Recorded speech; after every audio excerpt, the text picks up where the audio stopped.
Saking berbakatnya, agen-agen di seluruh dunia sampai berebut untuk mendapatkan tanda tangan kontrak dari pemain sepak bola yang masih berusia 13 tahun ini. All Football Talent is Mine Part 14. Setelah sebelumnya Woo Ho-young berhasil membawa timnas Korea Under-17 menjuarai turnamen Montaigu, Prancis, di mana di pertandingan final mereka berhasil mengalahkan tuan rumah dengan skor akhir 2-1. Satu hari setelahnya mereka pun kembali pulang ke Korea dan terlihat di bandara para supporter timnas langsung menyambut kedatangan mereka sembari memberikan pujian dan ucapan terima kasih. Dan di antara pemain yang ada di sana, Ho-young jelas menjadi pusat perhatian dengan semua kontribusi luar biasanya. Bahkan berkat ketenarannya yang terus meningkat itu, Ho-young sampai mendapatkan tawaran untuk menjadi model iklan es krim spesial ulang tahun ke-20. Di sana dia bersanding dengan seorang gadis cantik yang mana setelah pemotretan itu selesai, si cewek yang terpikat dengan ketampanan dan karismatik, Ho-young langsung meminta nomor ponselnya.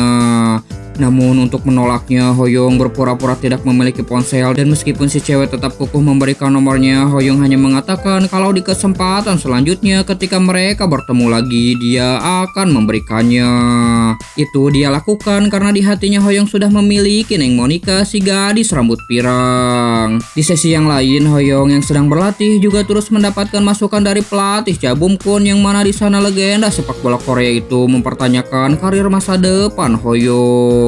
Cha Bum-kun membicarakan tentang agensi yang saat ini pasti sudah banyak menghubungi Ho-young untuk menjadi kliennya. Namun meski Ho-young mengakui kalau dia sudah mendapatkan tawaran dari berbagai agensi, tapi dia tidak ingin terburu-buru dalam menentukan masa depannya. Karena baginya agen adalah tangan tak terlihat yang lebih dari sekedar perwakilan kontrak. Mereka seperti pemandu yang membantu pemain dalam banyak hal. Terutama untuk pemain bintang, agen punya pengaruh yang cukup besar hingga bisa ikut campur dalam urusan klub. Bagi Ho-young yang sedang mempertimbangkan pindah ke Eropa, memilih agensi yang akan diajak kerjasama itu adalah hal yang sangat krusial. Mendengar pernyataan muridnya itu, Cha Bum-kun kemudian menyarankan Ho-young untuk memilih agensi luar negeri. Karena menurutnya akan jauh lebih baik jika memilih agen yang mewakili klien di klub-klub besar Eropa. Beberapa hari kemudian di Sao Paulo, Brazil. Di sana terlihat Ho-young yang sedang duduk dengan canggung sementara di hadapannya seorang agen bernama Giuliano Rucci sedang memperkenalkan diri. Alasan Ho-young tertarik bertemu dengan CEO Euro Expert PRD itu adalah karena agensinya memiliki kekuatan penjualan terbaik di Amerika Selatan. Apalagi mereka baru-baru ini sedang berkembang ke Eropa dan itu sangat cocok untuk dirinya sekarang. Kami menginginkan pemain yang bisa berkembang.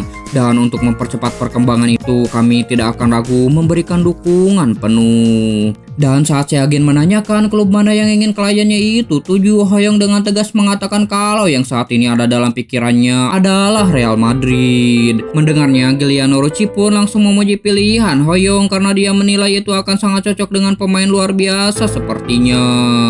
Setelah mengetahui tujuan Ho-young, dia kemudian menjelaskan tentang sesuatu yang kini harus mereka waspadai saat proses transfer pemain. Karena di Spanyol terlepas dari peraturan FIFA, Giuliano Rucci menginformasikan ada aturan lokal yang memperbolehkan pendaftaran pemain internasional di bawah 13 tahun. Namun dia tidak tahu sampai kapan itu akan berlaku. Dan sebagai langkah antisipasi, dia akan mengajukan kakek dan nenek dari ibu Ho-young yang berasal dari Portugis sebagai wali hukumnya. Kami sudah punya contoh kasus yang berhasil dan kami punya banyak koneksi di FIFA. Jadi kamu bisa tenang. Mendengar itu, Ho-young pun terlihat sangat puas dan pada akhirnya di antara banyaknya agensi, Ho-young menandatangani kontrak dengan Euro Expert. Setelah kontrak itu, rumor soal transfer Ho-young mulai benar-benar tersebar. Klub-klub yang sebelumnya hanya memantau mulai terjun secara agresif dalam persaingan merekrutnya.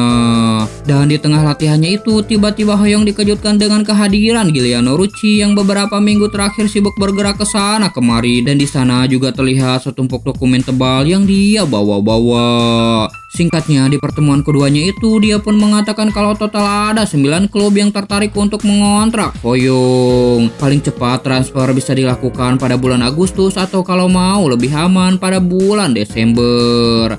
Dan secara pribadi Giuliano Rossi merekomendasikan untuk memilih pada akhir tahun. Karena dengan itu akan memberikan mereka cukup banyak waktu untuk mempersiapkan dokumen dan aplikasi. Serta memastikan tidak ada masalah. Di sisi lain, dengan Piala Dunia Under-17 yang sebentar lagi akan diadakan, Giuliano Rossi menambahkan kalau di turnamen internasional itu Hoyong bisa tampil bagus, itu akan meningkatkan nilai pasarnya secara signifikan. Namun saat ini yang terpenting bagi Hoyong bukanlah nilai pasarnya, melainkan dia ingin memastikan kalau di klub barunya itu mereka memiliki sistem tutor. Sistem tutor itu singkatnya di mana pemain senior yang berpengalaman membimbing pemain muda di tim utama. Tujuannya bukan untuk melatih teknik dasar karena itu adalah tugas pelatih, melainkan untuk mentransfer pengalaman seperti profesionalisme di luar lapangan, mencakup bagaimana menjaga pola makan, pola tidur, menghadapi media, dan menghindari kehidupan malam yang merusak. Selanjutnya ada mentalitas profesional dan membantu adaptasi sosial.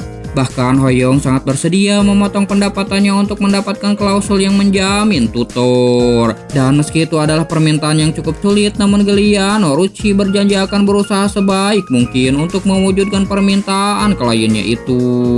Dan di saat agennya itu menawarkan untuk menyediakan latihan khusus, Hoyong kemudian teringat dengan talent yang dimiliki Marcel Desailly yang harus segera dia salin. Maka dari itu sepanjang jeda musim Hoyong terus melatih kekuatan ototnya. Karena itu adalah salah satu syarat yang harus terpenuhi untuk menyalin bakat legenda Perancis yang sebelumnya dia temui ketika turnamen internasional Montaigu. Hoyong harus melakukannya selama 4.000 menit untuk mendapatkan bakat tak tergoyahkan level unik. Dan setelah konsisten beberapa hari berlatih, Hoyong pun pada akhirnya memenuhi syarat tersebut, yang mana seketika kilatan cahaya langsung muncul di hadapannya memberitahu kalau dirinya telah sukses menyalin bakat tak tergoyahkan level unik. Namun di sana sistem memberikan catatan untuk menyalin bakat ini sepenuhnya diperlukan waktu selama 100 hari. Dan selama 50 hari ke depan Hoyong juga tidak bisa menyalin bakat lainnya. Melihat bakat yang baru dia dapatkan itu mengingatkan Hoyong dengan 3 legenda sepak bola lainnya yang telah memberikannya bakat level unik. Yang mana itu adalah Ricardo Gaga dengan bakat Princess Playmaker, Michael Malak dengan bakat midfield dan Maestro Versatility, dan juga Cha Bum-kun dengan bakat Chayinator pas sprinting. Setelahnya Hoyong langsung merasakan perubahan yang sangat besar pada kekuatan ototnya. Namun di tengah kebahagiaannya itu tiba-tiba kilatan cahaya lain bermunculan, yang mana itu adalah sebuah warning dari sistem yang memperingatkan Hoyong kalau slot talentnya kini sudah mencapai batas. Di sana sistem memberikan solusi untuk mengurangi space dengan cara menggabungkan bakat dan meningkatkannya ke level yang lebih tinggi. Selama 3 tahun menggunakan sistem, Hoyong telah menyalin total 40 bakat, dan meski dia sudah menduga kalau momen ini akan terjadi, tapi hal itu tetap saja membuatnya terkejut. Di sana Hoyong mencoba untuk menggabungkan beberapa bakat dan menaikkannya ke level B. Namun dia menyadari tidak semua bakat bisa digabungkan, khususnya bakat dengan level tinggi seperti level unik. Minimalnya membutuhkan bakat lain di level spesial untuk bisa digabungkan. Tapi bagaimanapun dia sudah menemukan jalan keluar untuk mengatasi batasannya itu, dan yang tersisa kini hanyalah meningkatkan talent yang kurang penting lalu mentransfernya untuk membuat ruang. Memasuki awal bulan Mei 2005, Sao Paulo FC Under-15 mulai mempersiapkan untuk musim berikutnya. Di tim tersebut ada cukup banyak perpindahan pemain, dan diantaranya ada pemain baru yang cukup menonjol yang ditransfer dari tim SC Coach Ends. Orang itu bernama Roku Wismola. Di antara pemain berbakat lainnya yang datang dari berbagai tim juga ada anak-anak yang terinspirasi dari Woo Hoyong, yang menjadikan alasan mereka ingin bergabung dengan Sao Paulo. Namun sayangnya ada juga pemain inti yang harus meninggalkan tim karena akan segera berusia 17 tahun. Dan salah satunya adalah Kapten Prenu yang di awal musim ini naik ke tim Under-17. Dengan kompetisi liga yang sebentar lagi akan dimulai, Hoyong sepenuhnya menyibukkan diri untuk mengembangkan talentnya dan mentransfer ke talent yang lain. Dia secara bertahap mengosongkan slot talentnya satu persatu, dan dengan itu bakatnya pun semakin berkembang ke level yang lebih tinggi. Dan pada bulan Juni, Hoyong yang telah menunjukkan kemajuan luar biasa di turnamen Montego terus menunjukkan skillnya, dan karena kemampuannya itu, Sao Paulo FC Under 15 Po naik menjadi pemimpin tunggal Liga Nasional Brazil. Kadang-kadang dia juga bergabung dengan tim nasional Korea Under 17 untuk pertandingan evaluasi dengan asa membuka jalan supaya lolos ke Piala Dunia Under 17. Tanggal 28 Juni 2005 kembali ke Sao Paulo, Brazil, di mana di sana pelatih Carlo terlihat sedang membriefing para pemainnya untuk menyiapkan diri menyambut pertandingan melawan tim Grêmio yang saat ini berada di posisi keempat Liga Nasional. Di sana Carlo menjelaskan meski IQ sepak bola lawan dinilai masih kurang, tapi mereka terkenal memiliki pertahanan dan kekuatan yang kokoh sedari awal musim. Di sana Carlo menanyakan apakah para pemainnya itu memiliki pendapat untuk mengalahkan lawan. Casemiro kemudian mengangkat tangannya dan berpendapat jika lawan menekan dengan kekuatan daripada melawannya secara langsung akan lebih baik bagi mereka untuk membangun serangan cepat dari tengah dan membuat lawan kehilangan arah. Di saat pelatih Carlo mencemooh gagasan bek Sao Paulo itu, Hoyong kemudian mengangkat tangannya dan berpendapat untuk menempeli lawan dengan tujuan membuat mereka kesal. Dari pengalamanku, kalau kekuatan seseorang diputar balik, mereka akan gampang sekali emosi dan itu membuat pikiran mereka kacau. Sebuah pujian langsung pelatih Carlo berikan, bahkan dia sangat terkejut dengan perkembangan pemainnya itu, baik dari segi skill atau pemahamannya terhadap taktik. Namun sayangnya sebentar lagi dia harus melepaskan pemain bertalentanya itu. Di sisi lain, Hoyong kemudian mengaktifkan penglihatan bakatnya, dan di sana dia melihat bakat-bakat luar biasa yang dimiliki pelatihnya itu. Yang meskipun syarat penyalinannya sangat berat, namun sebentar lagi dia akan segera memenuhinya. Dan di tahun terakhirnya bersama Sao Paulo itu, Hoyong bertekad untuk mendapatkannya. Hari berikutnya Sao Paulo versus Grêmio. Di dalam lapangan, begitu pemain Sao Paulo mendapatkan pressing dari lawan, Rosca langsung memberikan kode untuk meminta bola. Dan dengan kerjasama antara para pemain Sao Paulo itu, bola pun berhasil didistribusikan ke depan. Yang mana ketika Hoyong sudah berada di posisi kosong, seorang pemain bernomor 15 langsung mengirimkan umpan padanya. Ketika Hoyong mendapatkan bola, di hadapannya terlihat Pereira dengan postur tubuhnya yang sangat besar langsung menghadang pemain inti Sao Paulo itu.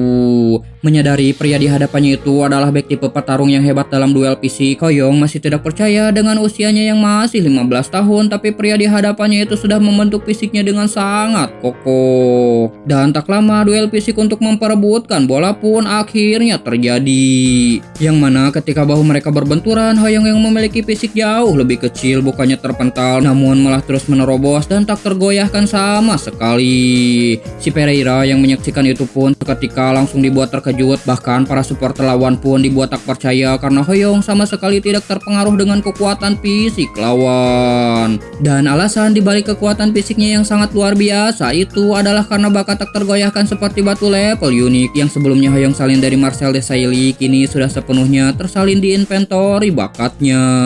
Sebuah ancang-ancang sudah Hoyong lakukan dan bola pun langsung melesat menjebol gawang lawan. Singkatnya, pada pertandingan itu Hoyong berhasil mencetak 5 gol berturut-turut dan membawa timnya meraih kemenangan. Dan beberapa hari kemudian Hoyong terlihat berpamitan pada pelatih Carlo karena dia akan pulang ke Korea untuk bergabung dengan skuad timnas Korea untuk bermain di Piala Dunia Under 17. Dan pada 10 September 2005, berita tentang timnas Korea yang sudah tiba di Peru untuk berpartisipasi pada Piala Dunia pun mulai dibicarakan di berita nasional. Orang-orang Korea terlihat tidak sabar untuk menyaksikan tim kesayangan mereka itu, apalagi di turnamen Montego sebelumnya tim asuhan pelatih Park Kyung-won itu berhasil menunjukkan permainan yang sangat bagus sampai keluar sebagai juara. Tentunya daya pikat utamanya adalah Woo Hoyong yang kini sudah menjadi idol baru di kalangan sepak bola Korea. Dan di tempat lain terlihat Woo Hoyong beserta para pemain timnas Korea Under 17 yang kini sudah menginjakan kaki di lapangan latihan. Dan bersambung. Di sini Mimin mau kasih info kalau manhwa All Football Talent Is Mine ini lagi hiatus ya. Sampai kapan hiatusnya Mimin juga gak tahu, tapi yang jelas sampai sekarang ini udah lebih dari 2 bulanan kayaknya. Dan alasan kenapa Mimin baru bikin videonya karena sebenarnya Mimin masih nunggu 1 chapter lagi supaya durasi videonya lumayan lama. ditunggu-tunggu tapi malah gak ada kabar. Ya udah digas aja makanya. Jangan lupa like, komen dan juga subscribe bagi yang suka dengan manhwa ini. Bye.